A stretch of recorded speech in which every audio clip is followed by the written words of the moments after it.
Som. Boa noite. Nós estamos felizes porque estamos na presença de Deus. Amém? Louvado seja o nome do Senhor Jesus, porque mais um dia, mais uma noite, menos um dia para a volta de Jesus. Vocês repararam como o tempo está passando rápido? Você vai fechar o olho para dormir, vai acordar sexta-feira. Estou falando. Quando você pensar que não, já é sexta-feira, você está se preocupando com o pôr do sol, com o sábado. Está passando muito rápido. Jesus está voltando, irmãos. O tempo está sendo abreviado cada vez mais. Amém? Então, seja bem-vindo à casa de Deus. Que a graça do Senhor Jesus esteja com você. Que você veio buscar aqui algo especial para a sua vida. Eu espero que você realmente leve daqui o que veio buscar. E você que está em casa, que a graça do Senhor Jesus também alcance você, onde quer que você estiver. Se você está na cozinha agora, se você está na sala, se você está no quarto ou dirigindo, onde quer que você estiver, que a graça do Senhor Jesus também te alcance. Mandar aqui um recado, certamente ele e ela estão nos assistindo, Juninho e Aline, direto de Dubai. Você sabe que eu mandei uma mensagem para o Juninho hoje. Juninho, onde é que tu está? Ele assim, estou saindo da Turquia para Dubai. Assim, que coisa chique. Quando eu viajo, eu vou ali para Ibiritiba Mirim, né? É outro nível. Então, Juninho e Aline, se vocês estão nos assistindo, que a graça do Senhor Jesus também esteja com vocês, né? E vocês fazem muita falta aqui para essa igreja. Que a graça do Senhor Jesus esteja sobre nós. Amém? Nós cantamos aqui sobre prostrar, né? Foi o primeiro hino que a equipe de louvor cantou aqui, prostrar. E nós cantamos sobre entrega. São as duas coisas que nós iremos meditar nessa noite. Você sabe que todo domingo eu estaria aqui com vocês, durante 3 meses, falando sobre os milagres de Cristo. E eu vou falar de um milagre aqui extraordinário, que nos ensina extraordinariamente a graça de Cristo. Bom, algumas perguntas. O que Deus espera de nós, hein? O que Deus espera de você? Qual é a vontade de Deus ao meu respeito?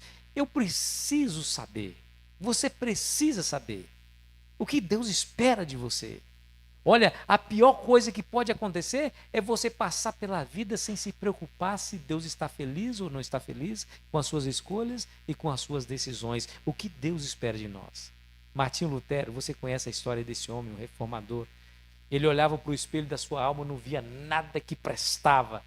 Ele olhava e ele sentia a sua podridão espiritual.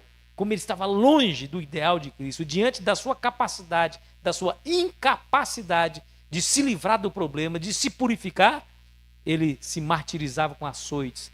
Martinho Lutero pegava o chicote e ele mesmo se flagelava. Ele subia as escadarias do templo, da igreja, de joelhos, fazia longas peregrinações de jejuns e mais jejuns para minorar a sua consciência culpada do seu pecado. Olha só que coisa interessante, né? Bom, deixa eu contar uma história para você. Você gosta de história? Sim ou não? Eu gosto de história, também gosto. E história nos ajuda a fixar a mensagem que nós queremos passar. Os discípulos de um velho professor hindu foram pedir a ele autorização para uma peregrinação especial. Eles queriam ir pelos vários rios sagrados da Índia para lavar os seus pecados. Olha que interessante, né? Mestre, nos dê autorização. Nós queremos lavar os nossos pecados. Queremos nos banhar nos rios sagrados da Índia, passar muito tempo fora. Tá. E o mestre, o velho, sábio mestre, lhes disse: muito bem, meus discípulos, podem ir, sob uma condição, que onde vocês se banharem, banhem também essa abóbora. Aí deu a abóbora na mão ali do líder da expedição. Onde vocês se banharem, banhem também essa abóbora. E assim, eles aceitaram a condição e puseram a caminho. Vários meses mais tarde, eles voltaram. depois dessa peregrinação em busca de purificação dos seus pecados, trazendo consigo a abóbora que o mestre lhe deu para serem banhada também. E aí foi preparado um banquete de recepção, um grande e delicioso banquete. Todos os pratos foram bem apreciados, menos o prato feito com aquela dita cuja abóbora. Ela estava amarga. As pessoas comiam do prato e sentiam o amargor e rejeitava imediatamente aquela porção. E eles foram dizer ao mestre: o que aconteceu, mestre? Ela está amarga. O mestre então lhe responde: mas que coisa estranha, depois de tanta purificação exterior, é possível que essa abóbora esteja amarga no seu interior? O que o mestre queria dizer para eles? Meus queridos discípulos, entenda o que eu estou dizendo. A purificação precisa acontecer no interior, para que ela extravase para o exterior e todos percebam a doçura de um caráter transformado pelo Espírito Santo. Olha que lição, né? Que lição. Você sabe que você consegue chegar a uma concepção dessa com os anos de vida. A gente tem que ter alguns cabelos brancos na cabeça para chegar a uma conclusão como essa. Abre sua Bíblia aí. Mateus capítulo 5, versículo 48. Jesus, ele prega um sermão. Você sabe que Jesus, ele era um pregador extraordinário, né?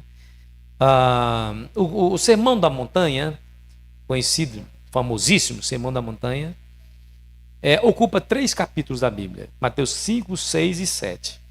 Esses 3 capítulos, 5, 6 e 7. O capítulo 5, as bem-aventuranças, na verdade são a introdução desse maravilhoso sermão.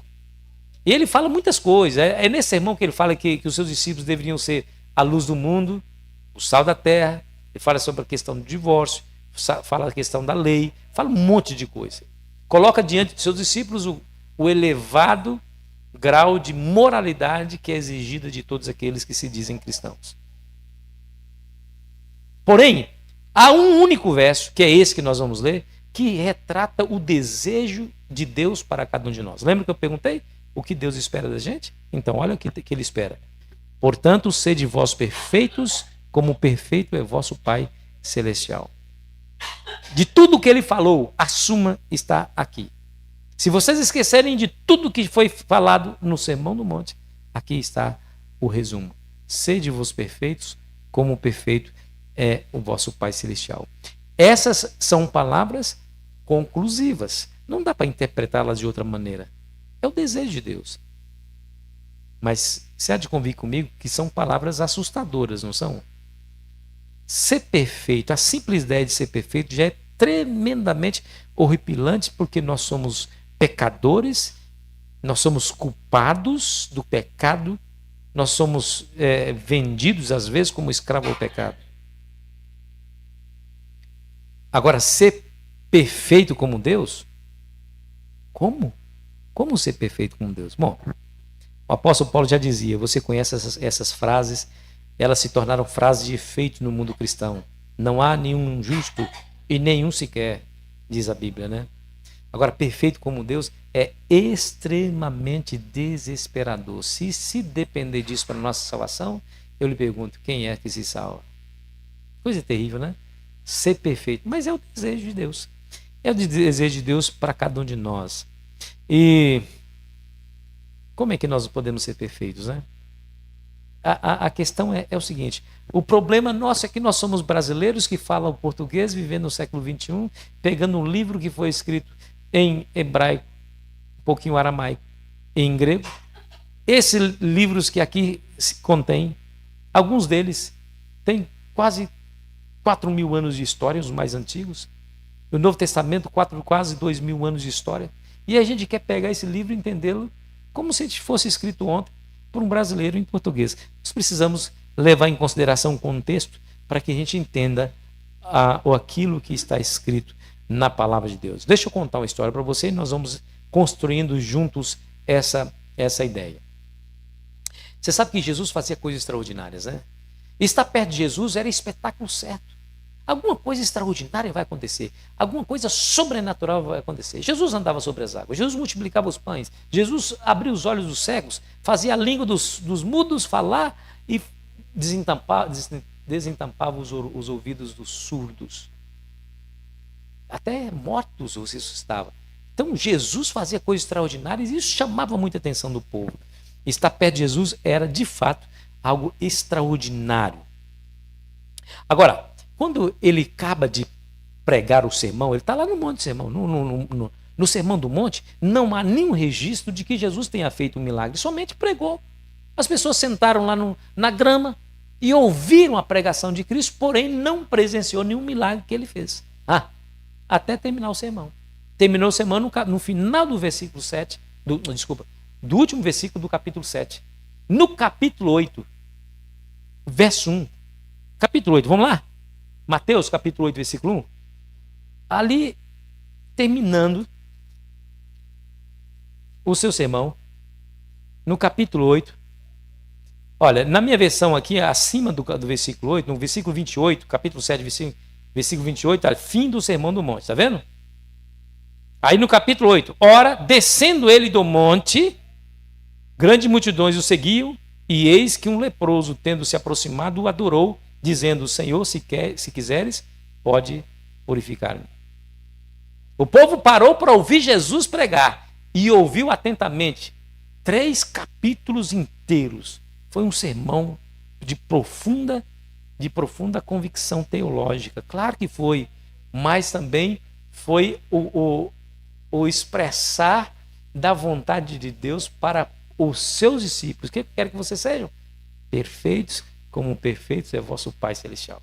Aí ele termina de pregar, aí o povo agora tem a chance de ver Jesus em ação. Aproximou-se dele um leproso. Gente, que coisa interessante. Aproxima-se dele de um leproso. E faz uma pergunta respeitosa. Veja como que ele é respeitoso no seu pedido. Senhor, se quiseres, né? Se quiseres, olha que respeito, né? Que consideração. Se quiseres, pode me purificar. Não foi essa a pergunta que Martinho Lutero fazia para si mesmo? Como que eu vou me purificar? E Martinho Lutero, em busca de satisfazer esse desejo da sua alma, ele recorria aos métodos puramente humanos. Se chocoteava, fazia jejuns, peregrinações, andava de joelhos. Como no caso das abóboras, né? Deixa eu dizer uma coisa para você, a lepra. O que é a lepra? Esse homem era leproso. Irmãos, a lepra é uma doença terrível. Você conhece a questão da lepra. A lepra era uma doença altamente contagiosa. A lepra separava o indivíduo da comunidade, isolava. Quando a lepra aparecia, vamos imaginar se você é um judeu ou uma judia que vivesse naquela época, e aqui na sua mão apareceu uma mancha branca. A lei dizia que você deveria mostrar ao sacerdote. Vai lá, se mostra ao sacerdote. E o sacerdote, então, olhava aquela mancha, avaliava e colocava você em quarentena, 7 dias de quarentena. Depois de 7 dias, você voltava ao sacerdote para avaliar a mancha. Se a mancha aprofundou na pele e o pelo na mancha também ficou branco, é lepra. É lepra. E o indivíduo que foi identificado com lepra, ele deveria andar pelas ruas gritando imundo, imundo, imundo, e deveria ser tirado imediatamente do convívio social e familiar, viver fora dos muros da cidade, nos chamados leprosários. Era proibido um leproso se aproximar de alguém que não é leproso. Por isso que quando Jesus passou de longe, tinha aqueles 10 leprosos, passou de longe, eles disseram: Jesus, filho de Davi, tenha misericórdia de nós. E Jesus mandou que eles fossem apresentar-se ao sacerdote, porque se por um milagre um leproso se curasse, ele não deveria voltar ao convívio social. E da mesma forma, ele tinha que voltar ao sacerdote, para que o sacerdote pudesse avaliar realmente se ele foi curado ou não. Depois de ter comprovado que ele está curado, depois de ter passado uma semana e sobre várias cerimônias de purificação, aí ele poderia voltar. Entende? Poderia voltar ao convívio social. A lepra era algo terrível. Os judeus tinham um medo muito grande da lepra. Por exemplo, Jesus um dia contou uma história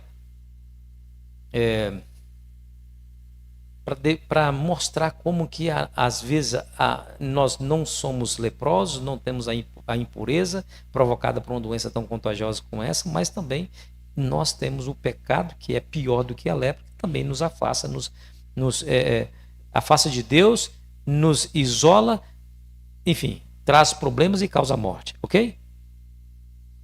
Jesus contou uma parábola, certa vez, de um homem, um fazendeiro muito rico, que semeou o seu campo e houve muita fartura. Ele recolheu seus grãos e disse para si mesmo: o que farei? Os meus celeiros são pequenos, não cabe tudo que eu colhi. Ah, já sei. Eu vou derrubar os celeiros, fazê-los maiores, e aí recolherei todos os meus bens. E aí direi à minha alma: regala-te, descansa, regala-te, porque tem muitos bens para muitos anos. Aí Jesus termina a parábola dizendo assim para ele: mas Deus lhe disse: louco, esta noite te pedirão a tua alma. O que tens preparado? E para quem será? A lepra naquela época era algo que deixava o indivíduo isolado. Ele não poderia entrar no templo, ele não poderia oferecer sacrifícios, ele não poderia participar da vida religiosa, muito menos familiar e social, porque ele estava impuro. Mas o pecado faz a mesma coisa conosco. A pergunta é: o que nós estamos fazendo? Como é que está a nossa vida espiritual diante de Deus? Bom, deixa eu falar um pouquinho mais sobre o pecado. O judeu acreditava que o pecado, quer dizer, que a lepra, era o sinal claro do desagrado de Deus sobre o pecador. A lepra era uma doença incurável, mas incurável e terrível. E eles não poderiam esquecer, por exemplo, de Miriam. Lembra de Miriam? Miriam, juntamente com seu irmão Arão, levantou uma rebelião contra Moisés. Deus só fala com você, Moisés? Não fala também com a gente? Por que você se arvora como o único líder do povo? E começou a inflamar o povo contra Moisés. Deus então chama Moisés, Arão e Miriam, para a tenda da congregação, na porta da tenda. E Deus baixa com a sua nuvem, mas não baixa completamente, fica a uma certa altura, e da nuvem fala para eles: olha, se houver profeta entre vós, eu a ele me revelarei em sonhos e visões. Não é assim com meu servo Moisés, com quem falo face a face. Em outras palavras, por que você está falando mal de meu servo? Foi eu quem o escolhi. Depois de Deus ter repreendido fortemente Miriam e Arão, a nuvem desceu sobre os três. E quando levantou a nuvem, como é que estava Miriam? Leprosa. Eles não podiam esquecer desse ato. Eles não podiam esquecer, por exemplo, do rei Urias. Lembra do rei Urias? Ah, Urias. Esse Urias era terrível. Urias, por ser rei, achava que podia fazer tudo, inclusive oferecer incenso dentro do lugar santo. Quem é que pode entrar no lugar santo? Só sacerdote. E ali ele queria entrar. Eu não quero entrar. Abiatar, sumo sacerdote da época, fez um cordão de isolamento junto com os demais sacerdotes. E disse: homem, não faça essa loucura, não entre aí. E ele forçou a entrada por ser rei, por achar que podia fazer tudo. Forçou a entrada. Quando ele pisou no lugar santo, saiu uma lepra na testa dele. Saiu da presença do Senhor leproso. Foi para um palácio isolado e lá morreu de lepra. Eles não poderiam esquecer da história de Urias. Sabe que outra história que eles não poderiam esquecer também? A história de Gease, servo de Eliseu. Lembra de Naamã? Lembra dele mergulhar 7 vezes no rio? Quando ele ficou curado da sua lepra, ele foi lá com um monte de presente, dinheiro, ouro, roupas, festivais, né? Que roupa, festivais, para dar para Eliseu, por tê-lo curado da lepra. E Eliseu diz assim: não foi eu que te curei. leva embora contigo o seu presente. Não quero, não aceito. Mas Geazi cresceu o olho no presente. Quando o profeta virou as costas, entrou para casa, ele saiu correndo atrás de Naamã e disse: olha, o meu senhor pediu para você tantas vestes festivais, tanta quantidade de ouro. E ele prontamente está aqui, pode levar, dou com alegria. E aí ele escondeu. Quando ele chegou perto de Eliseu, Eliseu olhou para ele assim, bonito, né? Dá para esconder alguma coisa do profeta? Bonito, né? Você foi lá pegar dinheiro, não foi? E usou o meu nome ainda, né? Então saiba que a lepra de Naamã sairá dele e passará a você e a sua descendência. E saiu da presença de Eliseu leproso. A lepra era terrível e era considerado o dedo de Deus sobre o pecado do leproso. Então, se alguém se achava leproso, nem a sociedade o considerava alguém desejável, né? Se nem Deus gosta desse indivíduo, por isso ele está leproso, muito menos eu. Então, por isso eles viviam marginalizados, morriam, e quando caíam, tombavam seu cadáver no chão, no solo, era enterrado numa vala comum, onde outros leprosos também eram enterrados como indigentes. Terrível condição, né?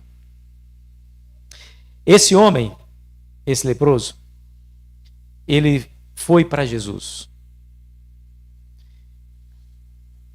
Justamente porque em Cristo ele viu a sua única saída para o seu problema. Se a lepra era incurável e se era o dedo de Deus, nenhum médico na época de Jesus deveria tentar curar um leproso, por ser o dedo de Deus, o castigo de Deus sobre aquele homem. Algumas coisas nesse relato de Jesus curando esse leproso nos chama a atenção, que mostra a divindade de Cristo. A primeira coisa é que o leproso, diz a Bíblia, que ajoelhou-se e o adorou. Ora, ou Jesus é o que nós entendemos que é o Filho de Deus, o Deus encarnado, digno de adoração, ou ele é um louco blasfemo. Porque ele não protesta diante da inclinação daquele homem que lhe presta um ato de adoração. Você se lembra do anjo que apareceu para João? João caiu aos seus pés para adorá-lo. O anjo logo levantou e disse: não faça isso, homem, porque sou conservo teu e de teus irmãos, adora a Deus.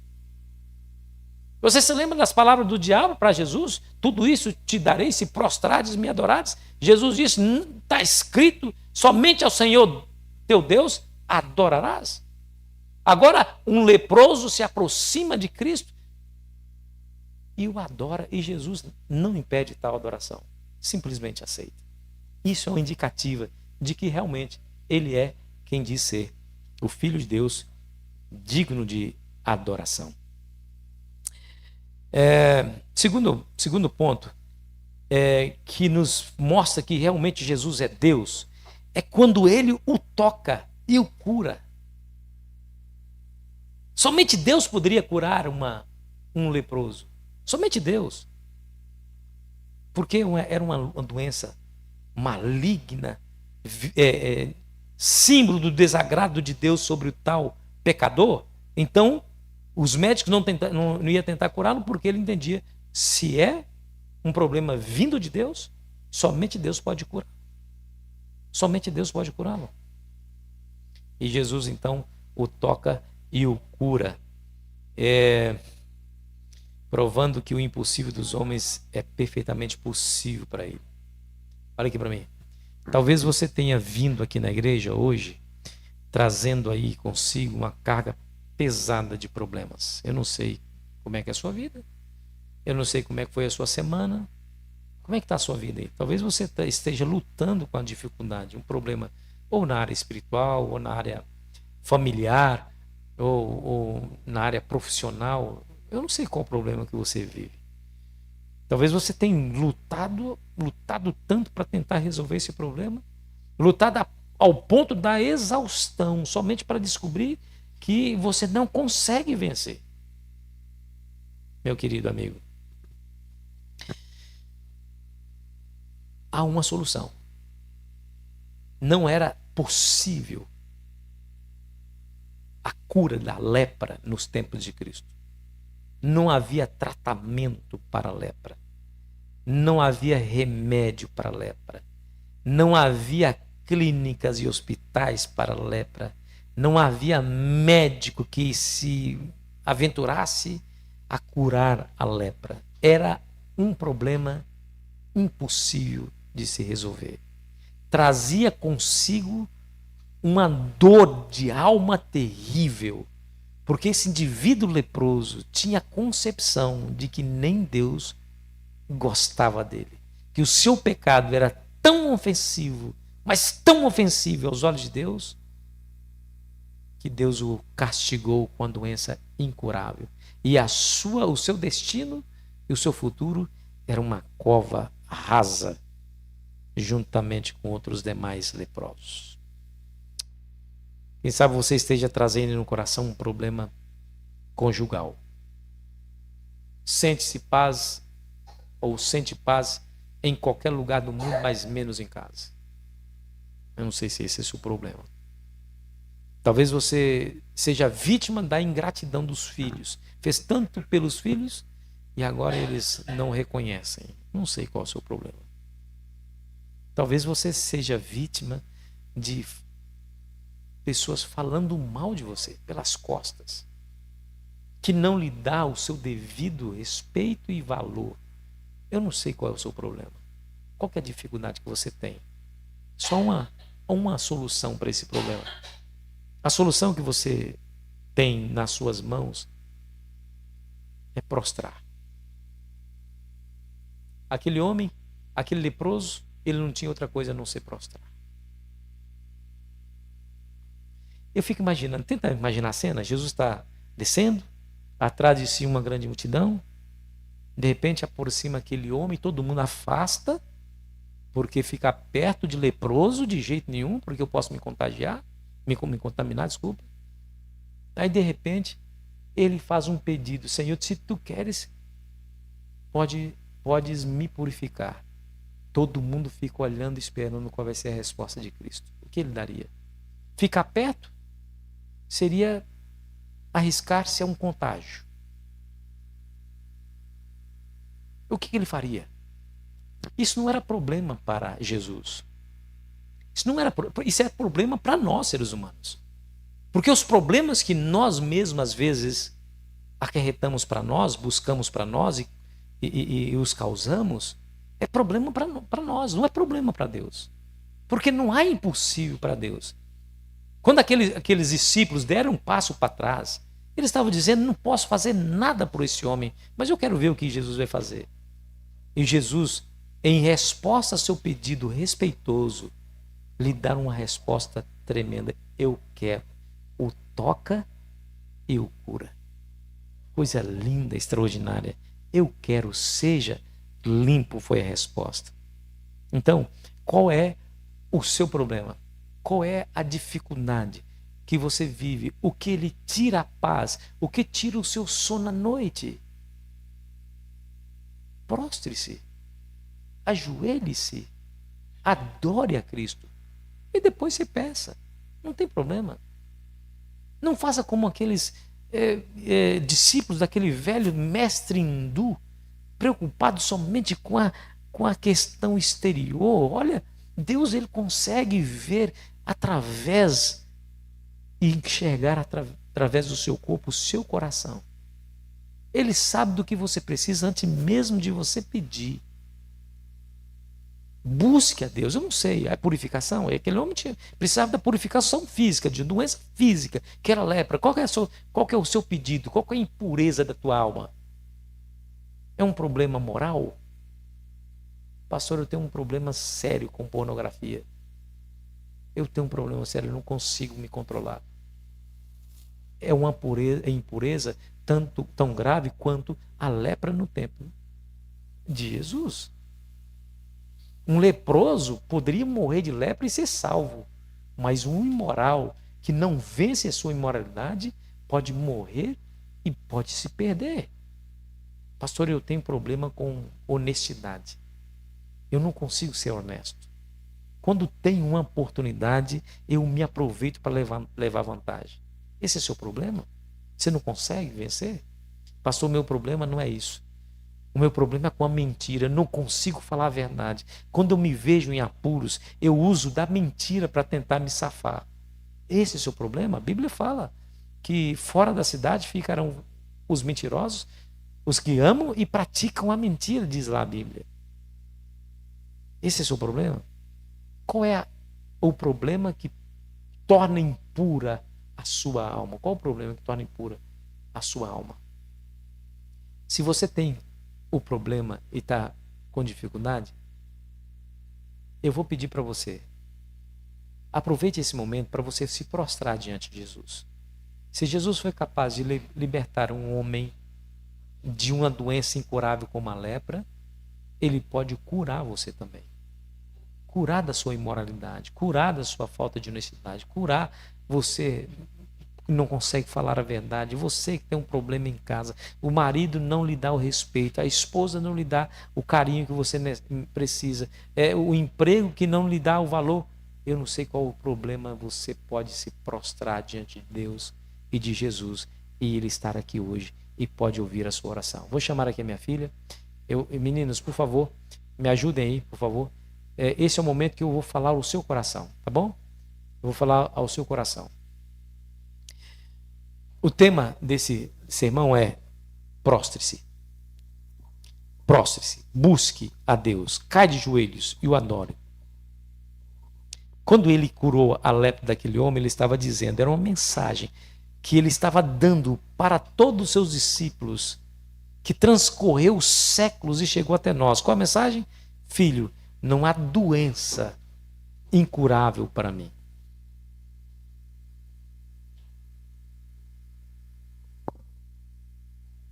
João, me ajuda. Coloca aquela musiquinha, João.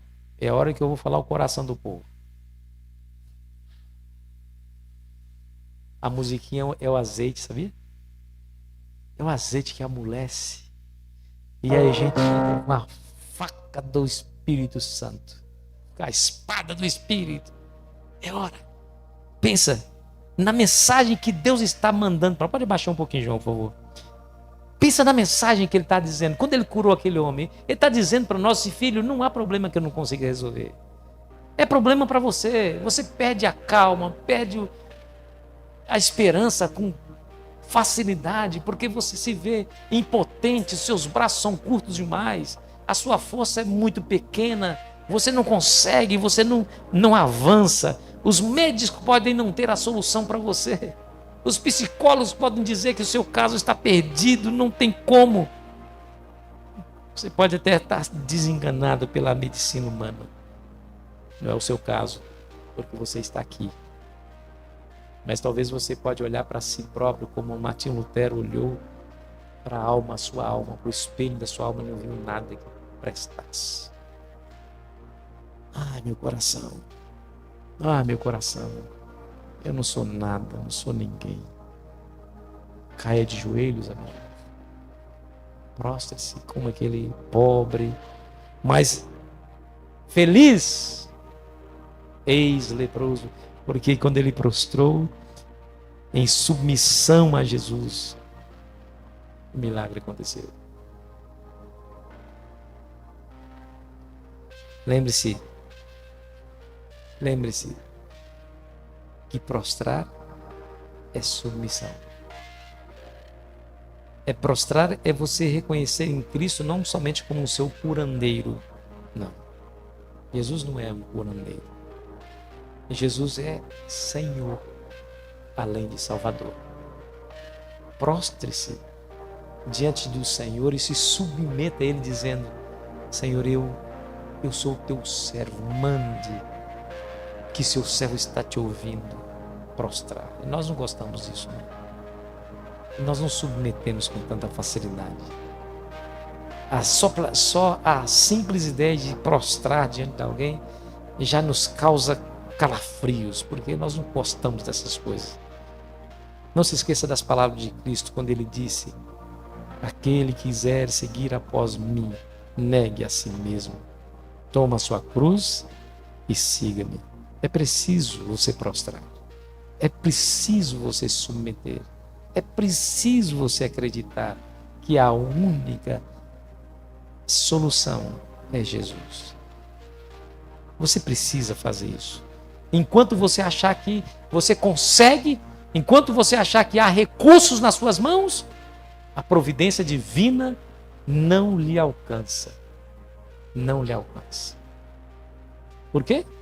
Porque ainda existe orgulho nesse coração que impede de reconhecer que somente Cristo tem a verdadeira solução. Então, é preciso prostrar. Prostre-se.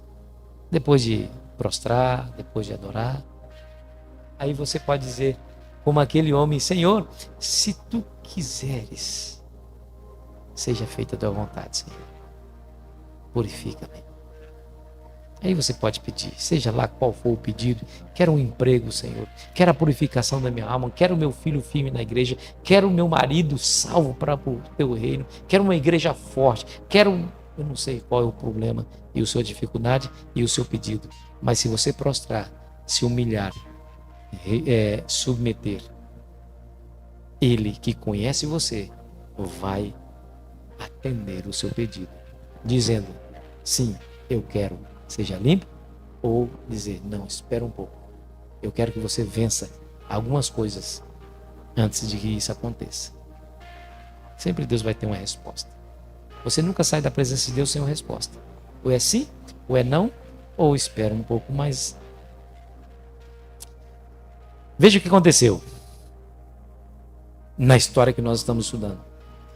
A real necessidade daquele leproso o fez exercer a sua fé. Às vezes, a real necessidade nos faz exercer fé. Como disse uma frase bonita que corre aí pela internet, você nunca saberá que força que você tem até que você seja obrigado a usar a única força que tem.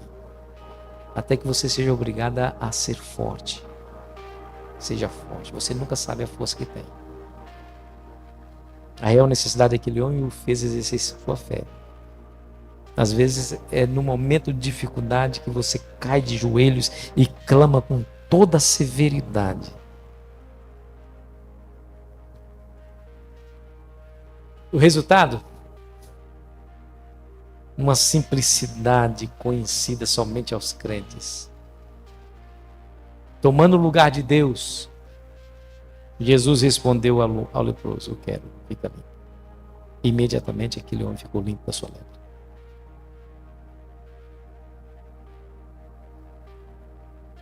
Qual é a sua necessidade?